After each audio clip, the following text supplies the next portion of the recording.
comment on the following agenda items. Does anyone want to make a comment today for the podium? There is one right here. Yes. Well, is anybody else? Make a comment? No, that's not the case. I'm just waiting to look and see if anybody else did.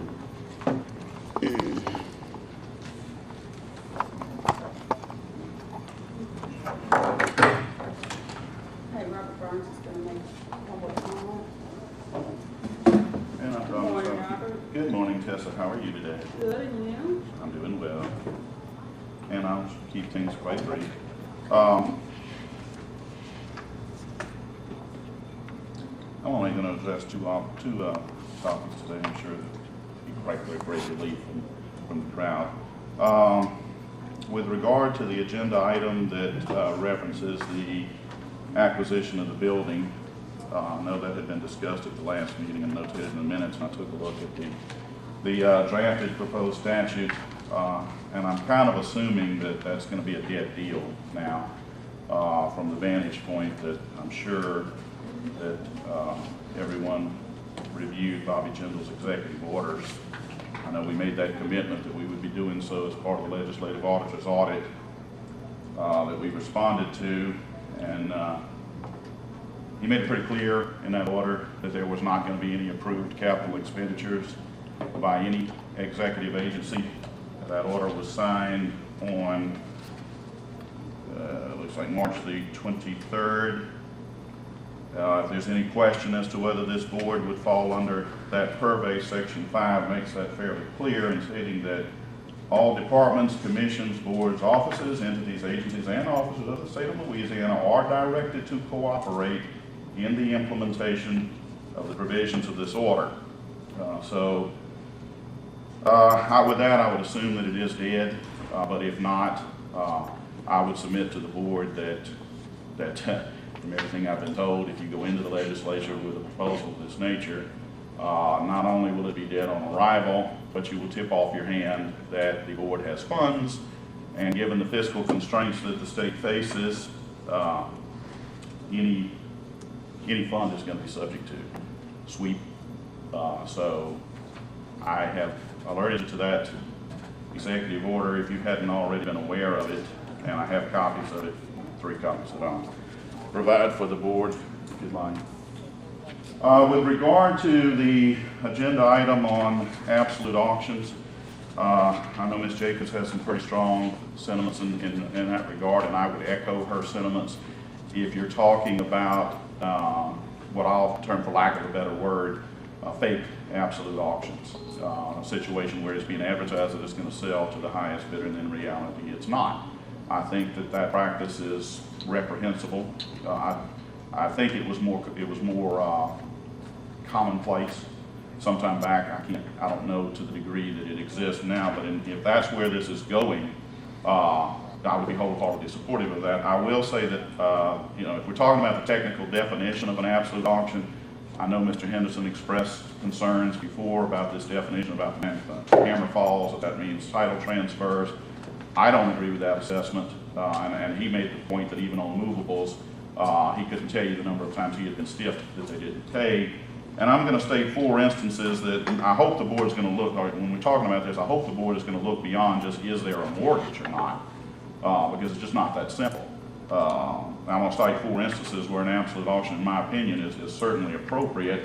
Number 1 is when the auctioneer holds the mortgage. I conducted an auction last year. I'm sure Ms. Dow researched it. I hold mortgage. I have the prerogative to accept whatever I would like. I should not be prohibited from advertising an auction absolute under those circumstances. Number 2 is when the creditor gives written authorization for the auction to be absolute, and it can be proven by the auctioneer providing that written authorization. Number 3, if the seller readily demonstrates an ability to cure any deficiency. Perhaps the seller has liquid funds that totals the entire mortgage. I don't think it would be correct to try to inhibit an auctioneer from advertising an auction absolute under that scenario. And 4th, in a bankruptcy auction, which is all a matter of public record, and it's been clearly disclosed that the creditor can credit bid up to the amount of their mortgage, and that is disclosed in the public record. And in essence, what is happening is the bankruptcy judge is utilizing the auctioneer to bypass the sheriff. And I know that was done a couple of times in the last year, Marvin Henderson had a couple of auctions pertaining to the Sammy's restaurant that got constructed down around Prairieville. In my opinion, he should have been allowed to advertise an auction absolute. I think he opted not to. He probably did so maybe because of some concerns in that regard. In my opinion, those 4 instances, it is certainly appropriate for an auctioneer to be able to offer an auction absolute. 7 seconds to spare. Thank you. You're welcome. Appreciate it. I never did get your picture. Okay, number 3, approval of minutes from May 21st, 2012. Also moved. Have a second? Have a first and a second to approve the minutes. All in favor, say aye. Aye. Opposed? Motion passed. Number 4, old business, approval of tested applicants. Do we need to take these together or You separately? can do them either way you like. They are both passed their test and everything has been submitted. Their files are completely complete. Okay. To be complete. Do I have a motion to approve to both of them? I'll second. And you said everything's in order? All in favor, say aye. Aye. Opposed? Ayes have it. Okay, approval of reinstated applicant. We have Stuart Holbrook, and he has requested an executive session. So we need a motion with a roll call vote to go into executive session. On the basis of his character's Also moved. Second? Second. Roll call, Sandy? Mr. Bordelon? Yes. Mr. Risker? Yes. Ms. Jacobs? Yes. Mr. Little? Yes. Mr. Sims? Yes. And I can't. Yes. Yes. Okay, we're now into executive. It is auction license and his business license. I have a motion and a second. All in favor? Aye. Opposed? Ayes have it. Thank you all. Good luck. Appreciate it. All right. Everything will go in the mail tomorrow. Thank you so much. Really appreciate it. All right, so Come see me. thank you. I may be there. I Okay, may we'd be love to there. see you. Okay. You're in New Orleans, call me, I'm listed. You can come Okay. to my collection. In the French, come in the French Quarter. Okay. Bid on. No, they're not for sale. When I die, they go to the Metropolitan Museum of Art in Houston, Texas. I've already made a deal, they're gonna do a room for me and some other people, and they have the music by $100. All right, number 4, we're gonna take these separate. First one, approval of apprentice applicant, James Kane. Yes, as you can see, the super. The issue. You don't have to have a formal motion before the board to take any particular action. So you can just make a motion without objection. We're going to discuss the item, and then after the discussion's over, then you can make whatever motion you want, accept, reject, whatever you want to do. But you're a little bit right now putting the cart before the horse. You're making a motion and a second. In some instances, y'all have had to go back and undo. Right. So it's better to simply make a motion to discuss the matter. Once you've just made a motion to discuss the matter without objection, you can just do it that way, and then discuss, then make a decision. That's how we used to do it, and then I think Hal was switching to Robert. Yeah, Hal wanted us to follow a very Right. strict ruling. He said his police jury does that, which I. Okay, Hal so will we're gonna go follow ahead, this. and you have a motion to discuss. Do I have a second? I'll second. All in favor? Okay, go ahead, Jim, let's discuss. I don't have a problem with, I don't know if I can understand that, but I'm just curious. Here's a man, and I know David Ashraf has worked in the auction business in every phase and facet except being a licensed auctioneer for the last 25, 30 years. He's not a licensed? He is, Yes, yes. I said he's worked in and around it before he got his license for 25, 30 Got years. it, okay. But he's been a licensed auctioneer for less than 6 months. Since November. Well, what was he, was he a spotter or? He was a ringman, he's worked the ringman? ring, he's worked clerking, he's worked everything in that auction aspect you can work. He knows how to do it. I don't say he don't. But I find it kind of odd, somebody gonna pay somebody, and he will agree to do it, and been licensed for 6 months. I mean, I don't have a problem with it, and he's Well, what's capable our of statute? doing it. What does the statute say? What does the law The say? statute said that you had to, there were requirements for the You didn't see anything The on supervisor. that? And then that or regulations with regard to the supervisor? You have it there. If the statute is solid with regard to that, this man may have more experience than many of the auctioneers that are out there. Right, he's capable of doing it. That's why I'm saying, I don't have a problem with Did him he doing it. apprentice to get his license, or did he go to school? David went to school. He went to school. He went up in Texas. And he's been in the auction business 25 years? Well, he worked it. He's worked for me, he's worked for Babb, he's worked for Buck Gay, he's worked for everybody down the He Sun. said he knows the ins and He outs knows of the it, ins and right? outs. I mean, it's not that he doesn't know, I'm just curious, can he do it for him having a license less than a year? Depends on what the law says. I don't know the And answer. I'm checking the statute now, so we'll give her a minute to let us know. Why did he not want an alcoholic license earlier? I have no one, we've encouraged him, I know I've encouraged him for 15 years before we got to get him one. And I know Babb did too. How old of a person is he? Dave, a little younger than me, probably 55. I'm not seeing, Well, you're stretching that. I know Very young. I'm 60. I know we've discussed it in the past. I'm not seeing anything in the regulations where I thought it was. And there's nothing in the regulations. I think he has every right to do it. And he may know more than some of these auctioneers that are out there now. A lot of people get an auctioneer's license and they never do it except for charities and things like that. They never call an auction. It does not give any requirements for the auctioneer. It only gives list of qualifications for the person who's applying as the apprentice. It only says that you have to be an auctioneer to have an apprentice. That they both must sign and agree to the apprentice rules and regulations, which they do. But it does not give any, length of time or anything like that the auctioneer needs to be licensed before they're eligible to have an apprentice. How long was the apprenticeship? 1 year. 1 year. That might be something that the legislature may want to consider. Yeah, we In have the discussed it before and put some things through. But I don't know that this board ever passed a regulation to that effect, apparently not. Move But it has been to discussed. apprenticeship license.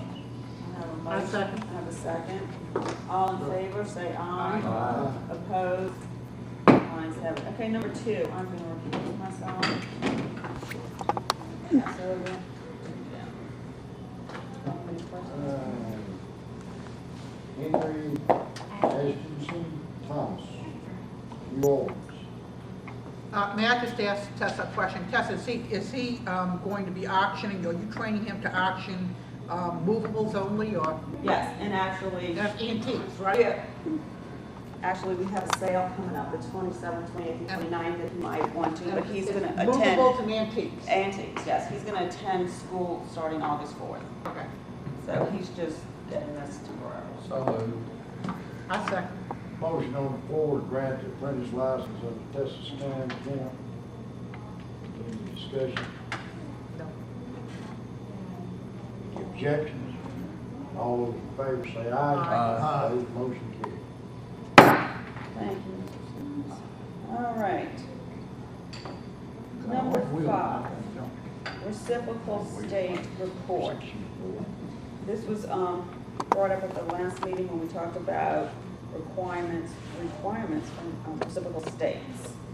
And Yes, and I think it was specifically Greg who asked me to contact the Mississippi board and find out what was going on. We spoke at length on the phone, and I've looked at their application. It is, they have the same requirements we have, the same fee.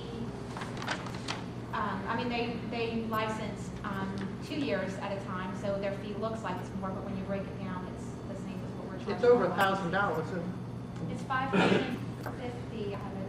I believe you have a problem with them. I had a problem with them, I did. I'm Because going to ask you a question about that. because Home Finders is, we're actually licensed to do business in Mississippi, and in fact do. We had a problem for me to get licensed over there. Let me ask you something. Yeah, sure. I've talked to a couple of auctioneers at home. Both of the chairman of this board and all this constant stuff. there was a pretty good throwdown between Mississippi and Louisiana. Mississippi went their fees, and Louisiana fees were about a third of what theirs, even though it was a 2-year license process. The problems you have in Mississippi is simply this: Leroy Cook. Good, right, McCool, good old boy auction. Good guy. Right, Man, exactly. I don't mean to talk about a dead man. He's an excellent auctioneer, but he wants to keep auctions in Mississippi for Mississippi auctioneers. So- It's a good old boy network, that's exactly what I it is. think what she had, Mississippi's on a 2-year process. If you get in that odd year deal, when you're not reviewing and really issuing license, they kind of put you down. They put you on the clamp, Back so to burner, speak. right. And it's, you dance to their little deal. And I don't care what that woman, where she's been nice as fine to me on a couple of times, I've called. But, and I mean, there's something out there between Louisiana and Mississippi. And as far as I'm concerned, I'm gonna be honest with Marvin Henderson would kill me. As far as I'm concerned, from what a bunch of Louisiana auctioneers have told me, I'm all for pulling Mississippi's reciprocity agreement with Louisiana. Until they get their act together, and they come They down can and they give us a fair charge report. $500 for a Right. first-year license, and $150 a year fee per year. So, what are they? Which would match us. Well, Right okay, now, I'm confused, because I agree. I'm hearing something different from Well, I Sandy. can tell you, this is what I got from them, is that if you are from Louisiana and you want to go to them, your initial fee is $550 biennial, and it renews for $450, but it's for 2 years. So if you divide the $450 in 2, Is that what we charge them? we charge Mississippi $225 a $225. year. Our auctioneers pay $150 Pay to renew, $150. but we charge the Mississippi auctioneers $225. Because they Because charge Because us. they charge because they charge you guys $450. The same fees are true for an auction business. Your initial fee is $550 with the renewal of You can't do $450. like over here. Now, And did they're you always tell- coming over here on the big land auctions too, I can tell We're you doing that. the same thing, except, so if you get in with them at the end of the second year, then what are y'all saying? If you get in after that first year, and I think that's what she did, they put you through the hoops. It's all kind of crap. And, I So mean, it's she's not the when only you one that's start, asking it's, this. right. I mean, it's I just not, want to ask Sandy, did you tell them that we've been having complaints from our Louisiana? I didn't have to. They had the videotape of our meeting before I was able to contact them. Oh, okay. They so in called other me. words, They Is called that you. from They Mr. called Burns me. that sent it over there, or well, I'm sure. All I know is they called He's me. the only They one. are they looking, are they Videotaping it. looking like, are they No looking one else like is they're videotaping it. wanting to work with Louisiana on it, or? In As I have made known, I'm gonna interject since my name came up, so I'm Yeah, gonna interject. I'd like to know. This auction tape goes out to the vast majority of Louisiana licensed auctioneers. I have never concealed that fact, as anyone would have common sense enough to know, and I know that I'm sure James will acquiesce on the commonality. There are quite a number of auctioneers that hold licenses in both states. So, yes, I sent out this distribution, and it was, Nobody has a problem. well, okay, I always said was, you were the one taping. I just wanted to- and I will let you know. What we really want to know is whether or not there can be harmonious commerce Right. between the two states. Yeah, because if they're treating And Louisiana it's auctioneers not right now, that's what we need to worse, know. then we need to do something about it. That's- I think this, I think it simply needs to be this. I don't think Sandy needs to be contacted, I don't think Anna needs to be in contact. Tessa needs to call the chairman of the State Board of Mississippi and enter into some dialogue Right. with I'm all for board that. Right. members. No attorneys, no executive directors, board members, licensed auctioneers. Let's see if we get some kind of amicable agreement with Mississippi. If not, I'm gonna make a recommendation. And we ought to tighten our recommendation, You know, next Mississippi license comes in here on across this table, it's gonna get a lot of scrutiny from me, and they're not gonna get no license until they go through a credit check and everything else that goes with getting a business license. I've had it with these. Yeah, well, I agree. And I mean, she's not the only one. I had a guy call me from North Louisiana about it. I want to know what I could do. I said, Jeffrey, That's particularly true in the land auctions. I mean, they wanna come over here and they wanna hold all these timber auctions up in my neck of the woods and all this real estate auction. They need to tighten up. Yeah. And I know it goes against Marvin's grain, it really goes against my grain, because Auctioneer will be able to sell anywhere he wants to. Right. Without a bunch of harassment, and that's what you get. And to be honest, Mississippi and Georgia, I have no sympathy for, they made their own deal, Yeah. so. Okay, let me let Sandy finish up her report. Did you have anything else from any other, reciprocal states? Yeah, I was just saying, I did a lot of, let me say this, and maybe I'm partial, but our website is a lot easier to navigate than every other state out there. I try to go to each of the reciprocal states, or the states that we have reciprocity with, to just simply find out what is the fee, what is the renewal. It took me so much time, I can't even tell you. A lot of them say, contact the board office for the fee. So I ended up sending some emails, I had to end up making some phone calls. Even after that, I still don't have every single one. But I can tell you this, that in looking at it, I was not able to find any state that had higher fees or requirements. In other words, they don't exceed where you guys are, as far as requirements and fees. If you break it, well, if you break it down on the annual. Still higher, still $75 time. Anywhere you want to, it's $225 a year. Well, yes, you're right. Is what, it's 75? And I think the bond is high. I'm trying to remember when I went there, the bond is much higher over there for Louisiana lawyers. Bond, I think, too, I think the bond, of course, I. If you're out of state, it's much higher. Somebody told me, I think they said their bond was $250, $300 a year. I don't know, I didn't do any checking on bonds. They won't let you come into Mississippi unless you have a bond, unless you have it. How much bond, what's the amount of bond? I don't know that More than 10,000.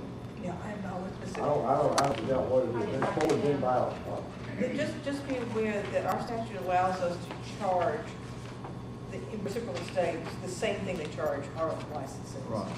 But we don't harass, you know. We don't harass. We make it easy for our people to Give get them it. a life. That's all we're asking Mississippi Okay. to do. All I can say is Mississippi doesn't box locks, they want universal problems, but she's on the state board, that's not too black. Okay, so what will happen next? We'll find out, the bond of it all money. Tessa, what I think we really need to do is, you need to get a dialogue between you and their chairman on the difficulties that Louisiana auctioneers are having to go over there to call an auction. Isn't it? It's a real problem. We have to associate an auctioneer over there before we can comply with all the requirements, and that's not fair. Okay, well. I'll just spend time. What you You need to have- let Dolly give you a list of stuff that she's had a problem with. Right, I'm happy to I'll do get that. with you guys. Y'all are down And at, then I'll talk to them you're and saving make me sure. hunting down a bunch of folks trying to get And I'll something. make sure that, because they'll agree, we do the same, so. And I'll report back next meeting. I'll have that report next. Any other, Well, maybe since they did get that video, maybe they're working on it. I You know, would doubt it. They try to keep, it's a very closed shop over there. You know. Very closed shop. Sorry, you have there's a question from a gentleman in the audience. Sorry, I saw your hand up. Thank you very much for recognizing me. I mean, I went over and inquired a couple of cattle auctions, not a problem, but I also went over there for an auto auction type deal. And I mean, it wasn't friendly at all. I mean, I think you don't have to go through that. They can walk in here and pretty much get a laissez-faire opportunity to come in. Right. We have to go through the hoops to get something over there, and I think, they should, give us some type of walkway as we give them walkways. I don't think we should have to fight the cavalry to get across the border. Because we're not getting in the states, I can tell you that, We want them to treat us like we treat them. Correct, that's what I'm saying, we're not Let's stay getting. out of Louisiana. We have enough qualified auctioneers here to call our auctions. We don't need somebody from Mississippi to come over here. And yet they're getting, because they're undercutting us on price, a lot of the land auctions over here. Oh, really? Oh, yes. well, then I would talk to the I say chairman. if You they and I don't will change it, meet. we're gonna change it. Well, that's a very good suggestion, I Yeah. think. Okay, Okay, well, I'll sorry. report back to the next meeting on how that goes with the chairman. Yes, that's good. All right, anything else on that? Okay, we're gonna go to new business. approval of financial, final budget. Everyone have a copy?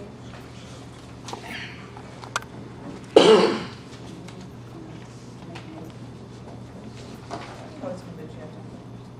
Does anybody have any questions? Was this our year-end, Should you want to- final? Mr. Lamar's up. Oh, okay. Mr. Sorry, Lawrence. Mr. Moore. Yeah, on the two right-hand columns of where we ended up for the year. And that gives us the full year on those, and if you'll notice that they're pretty much in line with what we expected to be. Do you have any other reports on the budget, Mr. Lamar? No, look, it's self-explanatory. Okay.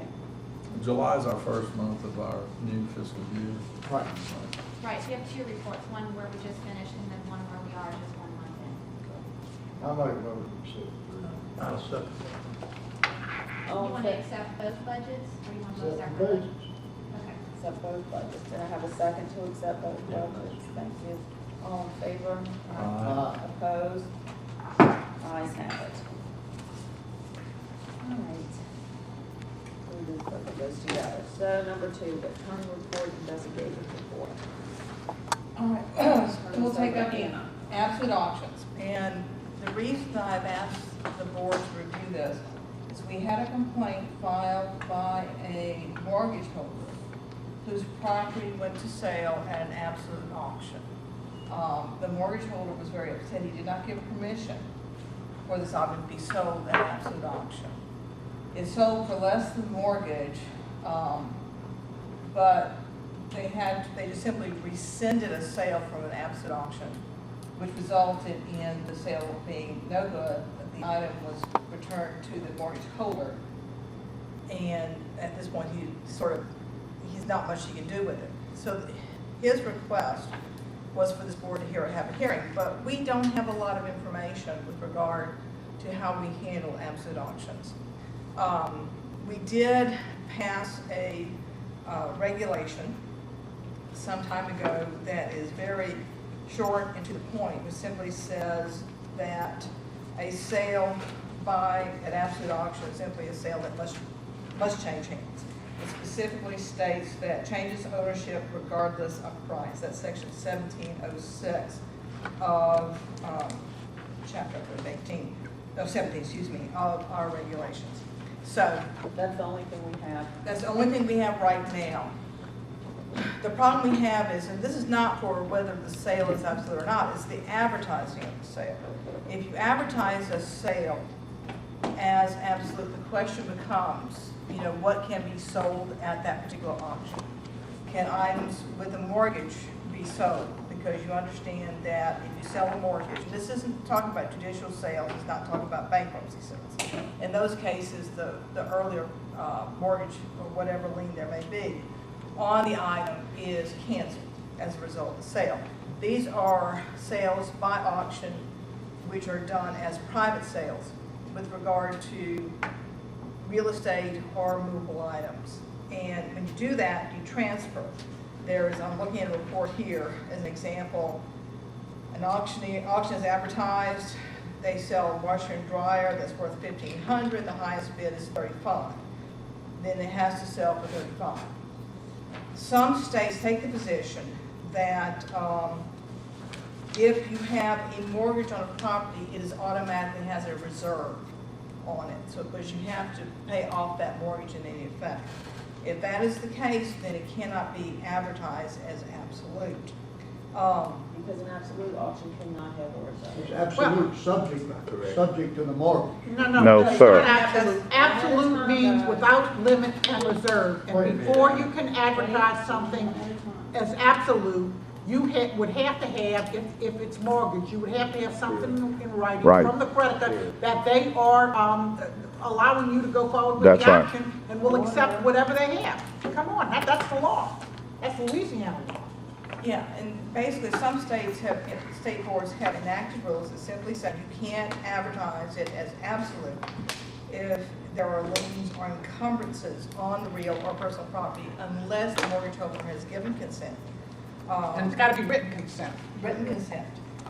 Some states just say you can't do it. If it's got a mortgage, that you're aware of. And be aware that we've had at least one case that came out some years ago, I'm looking for, that involved Johnny Gwynn, as a matter of fact. That basically says the auctioneer has a responsibility to determine if it's a public mortgage, if it's publicly recorded, you have the requirement to at least try to find out if there's a mortgage on the property.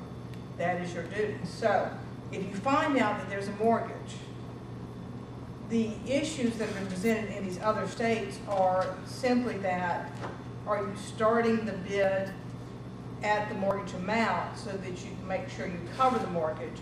And if you're doing it that way, have you set a minimum bid, and is that something you can do in an absolute auction? And they have regulated it now. Let me ask you a question. Okay. Is this all regarding the Joe Wilson sale of Toledo Bend? No, actually, this has to do with absolute auctions and what the board's position on it is. I'm asking for That's the mortgage holder, that was a sale of an RV at an absolute, an auction that was advertised as absolute, with, that it had a huge mortgage of, I think, $250,000 on the RV, which is more than its value. It was sold for nowhere near that amount. I know what it says. Yeah, and as a result, the mortgage holder who was not notified that it was selling at absolute auction was the one who filed the complaint because he was not protected in that sale. That the purchaser would not have been protected in the sale had the sale was rescinded. The purchaser would not have been protected in the sale. He would have owed the entire mortgage, as I understand, or at least to the value of that RV. Question regarding the Morgan Jordan. Said he did not know anything about it.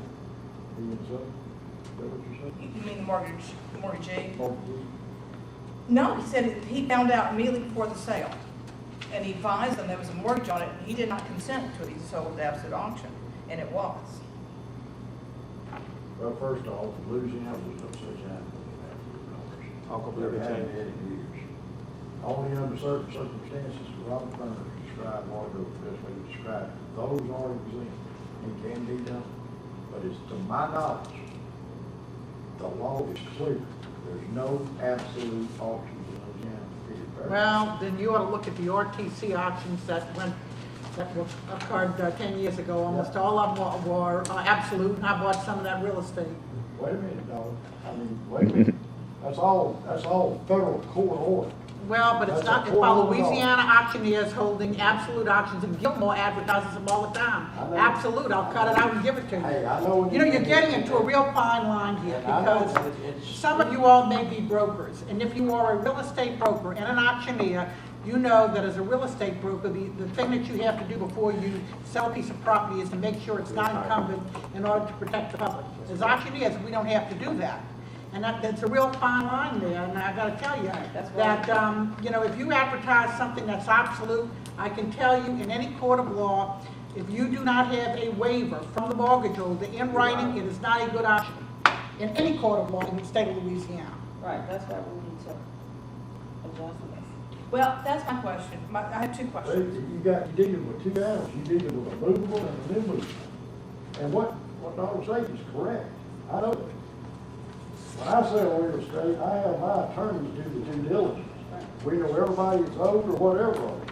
Like she said, they came in here and they did this, they got by with it because it's federal court order through the FDIC or FSLIC. But Gilmore has them even if it's not an RTC. He does it all the time. A lot of his auctions are absolute. Just take a look at the Sunday newspaper and he advertises them. You can And I agree you can with have an absolute auction because they check it out and make sure that the property is not mortgaged. Correct. And if it's not mortgaged, then you can have an absolute auction. But if you've got someone encumbering that property, whether it be immovable or even movable, because a bank could have a mortgage on movables, and I'm sure Tesla will tell you that's what she specializes in. You cannot auction that off as an absolute auction without protecting the mortgage holder. Their rights are paramount in the state of Louisiana. I mean, I don't say anything, we gotta, we check, we do a lot of work with banks, we check, if we got a list of items that they've got orders, we run the UCCs and the whole 9 yards. And a lot of auctioneers don't know how to do that, whereas real estate brokers do, because we're trained to do it. Well, then you're getting into an educational situation with the average auctioneer who may not be qualified to hold some of these auctions that are absolute involving real property and immovable property. Is this gonna require legislative action? No, the board decides and can determine what an absolute auction is. I've just read you our definition, which is very short. Right, we were seeing if it needed to. And I think that an absolute auction should be defined as any property which is not encumbered. Or if it is encumbered, that there is a release from the mortgage holder to go forward with the absolute auction so that a seller can be able to take possession of the real estate or movables that he has purchased without someone stopping them from saying there's a mortgage on it and declaring it null and void. First question I got, and this is Diana. Did this, mortgage holder, do they have more than one piece of property in this auction? No, they This is just, the only piece they have? that's just the only piece they have. So Is this a then- Louisiana lender or a Texas lender? It's a Louisiana. The reason I'm being so critical on this is because this sale was advertised out of Texas. This was a second rider day auction that went with that auction. And I'm not trying to get into the details of the auction, I'm just trying to All I'm trying to do determine. is tell everybody what the deal is. But, you know, I got to agree with Dawn to a point. But to a point, I don't want to get this law so doggone rigid that everybody in the state gets in trouble. Well, no, I'm just, And when then I'm. I go catching the devil about it, because I done got a bunch of calls about it. Okay, there's nothing worse to someone, they do it in Mississippi. This is another problem that I have with the state of Mississippi, where they advertise something as being absolute, then they call people up and say, well, how much were you planning on bidding? How much were you planning on bidding? And if they don't have what they think they're gonna need, they call it off the day of the auction. They do that, and I've been to, I don't agree with doing that. well, they do that, and I've been to auctions in Mississippi where they advertise it as absolute, and then they say, oh, guess what, the mortgage holder isn't gonna accept your bid. I went to one of those around three months ago. That is not an absolute auction. it's Right. Well, not. but it was advertised as one. And I guess the only way you can do this would be write it out, you just have to write regulation into our, whatever we do. Well, that's what I'm trying to do. I understand, Justin, but what I'm trying to do, I'm trying to get worded Right. where it don't tear somebody's head off. It's just simply, it's gonna be like a one sentence deed. Then they have an obligation to the They have an public to check it obligation, out. and all you've got to do is, number one, if it's title property, it's gotta be run through the clerk of court, and the clerk will certify to you whether it's got a mortgage or not. Well, Then, if it's a movable piece of equipment, then you run it through the UCC, and the Secretary of State's office, if it's got a mortgage, you'll sign it. And if, you know, I don't know outside of that what you could do. I'm Well, not you gonna, are- I'm not gonna sit here and tie the auctioneer's hands, I'm not gonna vote to do it. I'll do it under those two circumstances. that's already the law. I I mean, understand that. that is already required. The question is whether, you know, once you have done that and you advertise it as absolute, you know, what is the board's position? I don't Should think we- it ought to be advertised, I don't think there ought to be anything advertised absolute unless it's tied to a sheriff's sale, a bankruptcy sale, etc. I don't think it ought to be. I think it ought to be advertised straight out as an auction sale. So, Well, I would disagree with that. Right. Because Because if they as don't someone have any who reserves- frequents auctions in my company, we bid in all the time at auctions. I mean, I'm gonna really look, if something's absolute, and I'm really interested in that property, I'm gonna have my bidders there to go bid it in. Whereas if this says it's an auction, it might be encumbered $300,000 or $400,000, which may be more than its value, and I may not even wanna attend. Right, but if it says absolute, it has to. be. Right, I mean, I think I have a fair Without chance, reserve. exactly, absolute, Or without reserve. limit or reserve. If it Right, says without that, limit or reserve, yeah. I think it should be advertised to the public that so way. what is the board's position? Do you want me to write our draft regulation for review at the next meeting? I would like that, yeah, I would like that. Is that the general consensus? You don't like that, Jim? We I don't have a problem with it. The problem I got with it is this, What? and it has been this way, I don't know how long they've been doing it. The first thing I was told when I went to auction school in 1974, there's no such animal as an absolute auction. And every auction school I know of in the country has taught that way since I went, and therefore, she's in the real estate business, it's a little different Right. twist that. I know they do things different. That's why you use a real estate, most auctioneers that don't have a real estate broker's license, they use a licensed Right. broker with their deal Absolutely. and their attorneys. And my attorneys and my brokers, we're going to the bank, we're going to where. The problem I got is when you go to tying people's hands how they can do things. And I disagree with Paula about absolute. I'm not gonna advertise that absolute. I had never done it. Right.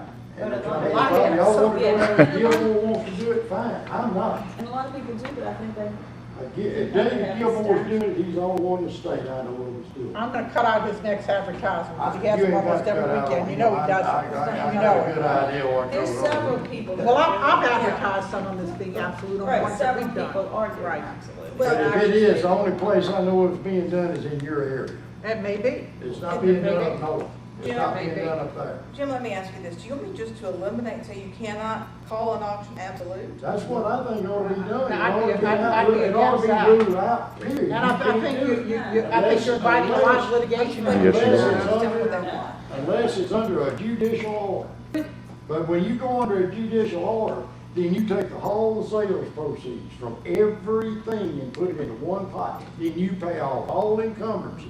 And then if it's a piece of real estate involved in it, then if you got a bankruptcy trustee or a sheriff involved in it, then it's a different animal. You gotta go through the courts and get court orders to do various things. Well, if it's a sheriff's auction, well, number one, sheriffs are not auctioneers, as you know. People that auction, most of them are not, that auction for the sheriff. They're gonna go in there, and if a mortgage holder isn't there to bid in his own property, he loses. That's right. That's right. That's right. We have one of our gentlemen out in the audience has been anxiously raising his hand, so, Madam Chairman, do you Yeah, yeah, you recognize? missed the public comment, right, so go ahead if you want to make a comment. Well, no, the issue seems to be more so with limited technicalities to absolute and procedures. I mean, those who know what to do, they're doing it. And those who don't need to be educated, but I don't think it's where they're. But the problem you have is that you've got auctioneers handling immovable property, and they don't have the training to do it to be able to go out there. So the question is, do you have another category, or does the legislature establish another category of auctioneers who actually are also real estate brokers? I can't answer that question Well, I as to mean, whether or not they want to do it, because that's a burden on some of these people that have been auctioning for years and do it correctly. but would that be simple just to send out a memo to all the auctioneers per se, informing them of a procedural guideline or something, educating them concerning that, which will eliminate that problem, so that they'll know. But they have to have training to be able to go down there and run a title check. And Well, no, I mean, or they hire may not someone do to it, but they may get a licensed broker or someone to do it for them. I mean, Well- it's just the fact that they need to know the procedure. I don't think that this board can actually enact procedure without having their attorneys advise them, so I will not advocate that without having our attorneys actually give us some guidelines on that, because I'm not sure we can do that. I think that might be something for the legislature to consider, and I would think that if you do make auctioneers who auction immovable property, if you say they also have to be a real estate broker, you're gonna get a lot of opposition Correct. from those auctioneers who are already grandfathered in and who already do it. So I would wanna be the one that would, insist on that. Jim, I you have a wasn't comment? suggesting that, Wait Miss- 1 second, Jim. The Had a comment I to got, raise I'm not his gonna hand sit here and comment. vote on anything that's gonna restrict a licensed auctioneer in this state from crying whatever he wants to cry, whether I it be agree with real estate or whatever. And I'm afraid if we go get into this absolute deal, we're gonna wind up over in the legislature, having to get something done, and somebody's gonna slip something in over there, a midnight deal, that we're not gonna know nothing about it, and it's gonna get through. Well, I thought, Jim, you didn't want to be able to advertise anything as absolute except for, I don't, So but I'm I don't confused. want, but on the other hand, I don't want to get in there either where if you gotta be a licensed broker in Louisiana to cry real estate, I don't want that either. And I think that a lot of people already grandfathered in and they're doing it correctly. I think you're 100% correct on that. But if you I have mean, an we auction- understand, well, I understand what you're talking about, but somewhere down the line, anybody that's been to auction school knows what they got to do. right, I understand that. However, if you have an auction without any reserves and you're selling it, it's going to be sold, not without a mortgage or anything. you can advertise it as absolute, and a lot of people would like to continue to do that. And I don't think we can stop that by saying, well, no one can use the term absolute. However, I think we just need to define our term. So you were gonna come up with. Come up with something. I've looked at other states and how they're Right. handling this issue, and I'll bring you some suggestions from other states so that we can sort of look at it. Now, be aware, this is not just immovable property. Right. We have this issue more often with vehicles than we have with real estate, where Correct. people have complained, they bought a vehicle at absolute auction, that there was a mortgage on it, they can't get the title, and now it's tied up, and that's when we get complaints on that too. So we're not just restricting this to real estate, it is an issue for both. My second question, that was actually just my first question, my second question to the board is, you know, I do have this complaint, I wasn't gonna mention any names, but, that I don't know whether the board wants to hear it because of the discussion as to whether or not what absolute really means to state of Louisiana. Because this was a mortgage holder filing the complaint, not the buyer. And the question is this something that you want to have heard at hearing? I would rather the legal team give us their definition of what an absolute is. To me, an absolute option is an option without limit or reserve. And that is the way I've been trained, and that's the way I've operated for many, many years. But Now, if there's another definition about it, I don't know. well, the question is, what is the duty of the auctioneer to the mortgage holder? No, I think it's a duty of the auctioneer. You've got to make sure that before you auction something off for the public and tell the public, come on over here, I'm having an auction, that you have something free and clear of encumbrances.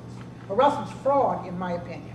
When he signs. And I think it's actionable as fraud. For example, when they sign their auction contract, if it's a state that's got vehicles, whatever, with real estate, vehicles, movable, immovable property, everything, all titles are delivered to me when they sign. If they don't have a title, that tells me, number one, that immovable is It's encumbered. Okay. if they don't give me a bill of sale on that real estate that's notarized by an attorney, that tells me it's got a mortgage on the real estate. I go to my attorneys, I turn everything over to the attorneys, we find out who the lender is, we go see the lender, and 9 times out of 10, they will sign off on it for you to sell it. With the But we understanding, have a reserve, that it's got to meet 85% in my contract of See, what. then it's not without limit or reserve, it's not absolute, so you I said. don't advertise it. Right. I'm just telling you the way we do it, and, you know. we don't have I'm gonna any go problem. ahead, I think from what he's saying, that we need to go ahead and set the hearing. Okay. Because it's a factual How you gonna issue. set a hearing when you ain't got a regulation that covers it? You just said what your position is now, and that's what I understood. Well, And what you and Darlene are talking about with right, regard to I mean, that. I thought you were gonna come back in September with something wrong with it. Well, that was my first question. My second question is, what's the position of the board today? Is it something that should be set at hearing? I think it should be. How many people we gotta drag in here from out of state? Well, I'm not dragging anybody. They I can think file Anna's affidavit. an officer of the court. If she tells us what the law is, I'm going to accept that because she's an I officer of understand, the that's court. what I'm asking you. I'll tell you one-on-one later, and Hannah already knows. Well, yeah. The thing is, you know, there's 2 people involved, one person involved in this is bigger. Let her say something, Let's please. remember ex parte conversations regarding pending complaints. You know, I would counsel the board again that you not have conversation regarding pending complaints with anyone, because you are going to hear this as a neutral party, and the statute provides, the APA provides, that you cannot discuss any pending complaint with anybody outside the board prior to the hearing. Everyone understands that. That has been the law for a long time, and I think we've had discussions about that. Well, you know, I got, never mind. It's just default. Well, I got a problem with that. Well, can Anna, Wait, you're gonna be able to research One at a it, time, right? guys. Okay, yeah, okay. Okay. Order, okay. All right, but anyway, that's my conversation regarding absolute auction. If you have any, want to talk to me about the auction itself, that's fine. With regard to the other, I'll go ahead and see if we can set. Let me just bring up a point. Tessa, you auction on a regular basis very valuable articles Yes. that people give you on consignment. Correct. Before you take those articles, don't you make sure that they're not encumbered? Because you're actually Absolutely. going on the internet, you're sending out these wonderful brochures that you all do, and you've got high-profile people bidding thousands of dollars on this. We do. And that's part of your job, isn't it? It is. And we have never advertised absolutely. But we don't have. But you check it out, you make sure. Oh, absolutely. We have to, because I can't sell it without a clear title. And I have contracts stating that. Okay, Freddie, let me just make one point here. We now do the public comment on agenda items, second on the agenda for 5 minutes, so that we can kind of keep the meetings rolling. But if you want to make a brief comment since you missed it, please go ahead. Well, I thought Just she in the was. future. Yes, ma'am, next I'm meeting, not. That's how we're going to work. Yes. She recognized me, so that's why she asked the And I question. just wanted to make a point on how we're I doing it understand the now to procedures. keep the. Here's what I was suggesting, not so much as to legislate anything else like that. The communication to the auctioneer's base is just information of education that they can follow. I mean, I have a question to ask on my contract. Is any of this mortgage, any debt, anything on it? And I check off and they'll issue it so that they can say that when I ask the question, they follow through the guidelines. Very simple procedure, but if we can educate the auctioneer's base without being incumbent upon legislation and putting a lot of pressure on both sides of the table, because you got the broker side, which are on both sides, and the auctioneer side. So I'm going to side with, the auctioneer shouldn't do that, but I understand what the broker side means as well. So what I'm suggesting is, if we send a communication out to the auctioneer's base, just information, just to give them some procedural guidelines, not a law, something that they should look at or consider.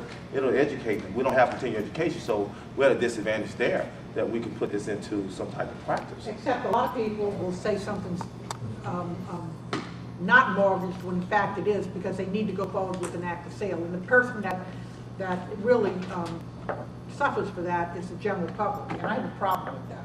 But if you ask the question and they sign off on Well, it. my experience is that some people are just not truthful with it. I think an auctioneer has a duty to go ahead and investigate it. And the question is, are they capable of doing that? Are they capable of running a title, such as a real estate broker would be before they accept property for sale? Okay. So we're clear on this? We know you're going to. Can- I'm going to do both, Okay. both for next meeting. Can I? Thank you, No, Robert. but I think we have Can I- another question. Well, and I already addressed it. I hadn't heard anybody mention it, but, if someone has the liquidity and it's backed by a bank statement, they may have enough cash to cover the mortgage. Absolutely. Well, and so I'm asking, is that going to be incorporated in? If the bank says we'll freeze the account or we'll pledge the CD to it, This is only with regard to advertising it as absolute, not whether or not is transacted correctly. Well, yes, but if they have a mortgage, then there may be some issue about whether or not you can or cannot advertise it absolute, and that's what I'm going to. In my opinion, in that situation, you should be able to advertise it absolute. It's not in, I'm we're gonna- going to waive that, absolutely. Most We're of on the the- same page with that. Okay. Yeah, most of the states have a regulation that says if the mortgage holder consents to do so, then. Yeah, but the mortgage holder may not be consenting in this case, but nevertheless, the owner says, look, It's, I got a CD with this bank, I have a demand deposit account with this amount, and I'm even willing to freeze it to where it can't be withdrawn before the auction. Might even not be, the bank that has the demand deposit account may not even be the same bank that holds the mortgage. And I think, given those circumstances, they certainly, and I think you talked about being actionable a while ago. I think the board has to be very careful about tying someone's hands about advertising absolute in that situation. The word absolute is electric. We all know that, And I can tell you right now, not every auction school says you can't conduct an absolute auction. James, I can tell you that Continental Auction School will tell you, if you can, you better. Because it is an electrifying word that brings out bidders and maximizes the result. And that's the only reason anybody would fight over whether or not you could use the word absolute. So we're going to get clear language on that for the next meeting? Yes. Okay. Thank you. Thank you all. All right, so our next meeting date is September. wait, I have a second part. Board, Proposed okay, statute sorry, I change. missed it. I'm First- jumping the gun. Number 2. Yeah, statute change. All of you have a copy of the proposed statute. Be aware this is only, if you want to go, I was asked to prepare this for the board for this meeting. This is only to go to the legislature and ask them to give the board the power to do so in the future if they so choose. That's to buy or lease property or That's whatever. to purchase. We already have the right to lease. But we don't have, I have to tell y'all, Wednesday, Guys, Tim, Yeah. order. Wednesday, 2 representatives of my law firm are coming up here and they're looking at some property, because real estate is really so economically cheap up here right now that it's time to buy it now. One other question. On regards to what we said earlier about, Obviously, the governor right now may be restricting this actually happening, but again, two things. One is, this doesn't say we have to do it, or we will do it. If the board wants in the future, you have to have the statute. Right. Secondly, I sort of agree with Mr. Burns to the effect that if you go to the legislature and say, we got money, right, they might look at you, and want to know how much and if they can borrow it. That has come up before, it's never actually happened, but anytime we go to the legislature, obviously that's an issue. With anything, raising fees or any other activity. So it is up to the board as to what y'all want to do as far as this is concerned. This is my draft. If you approve the draft, we will put it in and see if the legislature will meet again for something like this until 2013. I would like to make a motion, are we going to take it up at this meeting, or it's just for consideration? it's either way, it's up to the board. So I'd like to make a motion that we adopt this particular subsection, which is LRS 37:3112C, with regard to the sale, lease, and mortgaging and maintenance of a prospective piece of immovable property for the Auctioneer's Board. For the second? All in favor? No. Why? Why? We don't need to be in the real estate business. Well, but we don't need to keep paying for a place to meet. Well, we don't need to try to pay insurance, maintenance, anything. We do not need to get in the real estate business. How much are we paying now? What are the expenditures now? Etc. Order, we're gonna speak one at a time, okay? All right, so we're gonna just continue with the vote, because we had the discussion. Well, she had a question. All right. No, you got, she wanted to know what is our expense for this meeting. In other words, how much are we paying on an annual basis to be able to meet here? Here, it's Approximately $8,400. And are we paying anything with regard to an administrative fee for having to come here, or? This place is completely 100% free The to office, state we got, agencies. how much is it a year? It- $660 a month. You can get a piece, as I pointed out to you, you can get a piece of property very cheap now, which Right. probably won't be the situation in a year or two. And that was always the long-term goal. Right, you could have something and then The with a owner owns resale, real estate, right. We didn't have to worry about leases Right. and moving from place to place. and you can have a to meeting place, whenever you want, subject and to the it's whim of there, and somebody it's buying it or accessible. Whatever. All right, your quick comment? Well, yes, and I would have addressed it, but I knew I would run out of time. The board has absolutely nothing to lose in going to Chuck Mock and asking him to voluntarily release us from that meeting facility room, not the other rooms, just the meeting facility room. That would drop our lease down from $660 a month to $360 a month. All he can do is say no. That's the worst that can possibly happen, is he says no. Where do you want us He- to test, Robert? That's what I was gonna say. I checked into your email, but they're using that room to test our applicants. Well, you tell me we have so many applicants that we couldn't put them in one of the other offices? We couldn't put them up in the foyer? Robert, we choking gnats.